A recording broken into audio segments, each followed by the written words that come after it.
வணக்கம். இது என் வழி இயற்கை வழி. நான் உங்க ராஜமுரளி.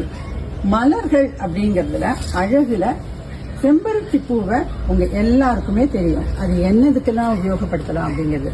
செம்பருத்தி பூவை அதோட இலை, அதோட பூ, அதோட மொட்டு எல்லாமே உபயோகப்படுத்தலாம். மொட்டு அப்படிங்கறது யாருக்கும் தெரியாத ஒண்ணுங்க. அது ஃபெர்டிலிட்டி லெவலை இன்க்ரீஸ் பண்ணும்.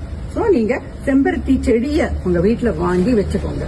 இந்த செம்பருத்தி பூவை என்ன செய்யலாம்னா அதை மட்டும் தைலமா காய்ச்சினா அதுல என்ன பலன் கிடைக்கும் அப்படின்னு சொன்னா உங்களோட டென்சிட்டி இன்க்ரீஸ் ஆகும். செம்பருத்தி பூவை நிறைய ஹெர்ப்ஸோட கலந்து அதையும் சேர்த்து பண்ணும்போது அது ஒரு ஹெர்பல் ஹேர் ஆயிலா மாறும். அது என்ன செய்யும் அப்படின்னா ஜென்ரலா எந்த மாதிரி இஷ்யூஸ்லாம் இருந்தா முடி வளராம இருக்கோ அது எல்லாத்தையும் அது எடுத்துட்டு முடிய வளர்ச்சியை தூண்டும் அந்த ஹெர்பல் ஹேர் ஆயில்ங்கிறது. ஆரம் ஹெர்பல்ஸ்ல எங்க கிட்ட ஹெர்பல் ஹேர் ஆயில்னு ஒண்ணு இருக்கு. அதை கூட நீங்க வாங்கி இந்த செம்பருத்தியோட பலனும் கூடவே எல்லா ஹெர்பல்ஸோட பலனும் உங்களுக்கு கிடைக்கும்.